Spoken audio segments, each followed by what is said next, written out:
This is VOA News. I'm Marissa Melton. A number of issues that divide the group of 7 world leaders surfaced on Sunday. It was the first day of talks at the G7 summit in Biarritz. Reuters David Doyle reports. Smiles and bonhomie may be on display at the G7 summit in France, but bubbling tensions quickly surfaced on Sunday. It was the first day of talks in Biarritz, set against a backdrop of worries over a global economic downturn and disunity on a range of matters. One such area, Iran. European leaders have been trying to quell a confrontation between Washington and Tehran since the US withdrew from the Iran nuclear deal. In a surprise move, Iran's foreign minister arrived in Biarritz on Sunday, though a senior Iranian official said he had no plans to hold talks with Trump or any member of the US delegation.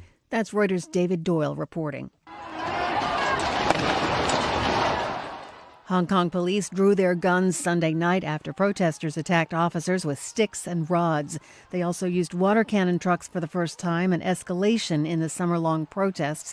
Earlier, a large crowd rallied in a park while a group of hardline protesters took over a main street. They were lining up traffic barriers and cones to obstruct police. The Taliban says it expects to finalize a peace deal with the United States to end the 18-year-old war in Afghanistan soon. A Taliban spokesman told VOA that two sides are working on a mechanism for U.S.-led foreign troops to withdraw from the country. Taliban officials say the deal will require the insurgent group to open a peace process with Afghan officials to discuss a ceasefire. U.S. officials said the Taliban will be bound to prevent al-Qaeda from establishing a safe haven and to help defeat Islamic State terrorists in the country. For more on this or other stories, go to voanews.com. From Washington, this is VOA News.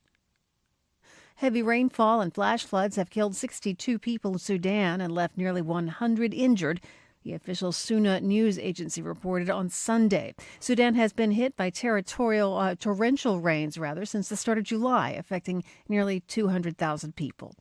Israel says it attacked Iranian targets in Syria to foil an imminent attack. Despite Iranian denials of the attack, the incident has sparked new tensions between Israel and Iran. Linda Gradstein reports for VOA from Jerusalem.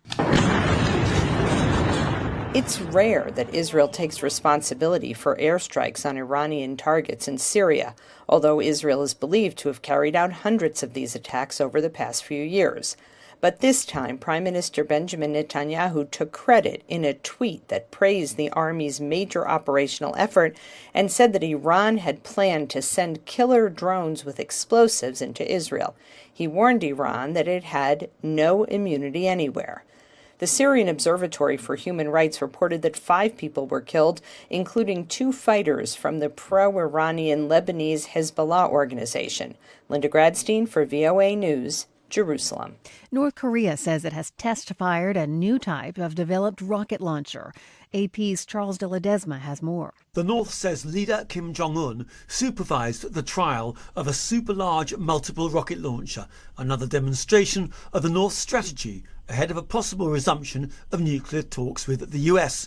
The North's official Korean Central News Agency, or KCNA, said that Saturday's weapons test was successful and cited Kim as saying the rocket launcher is indeed a great weapon. Kim has underscored the need to continue to step up the development of Korean-style tactical weapons for resolutely frustrating ever-mounting military threats.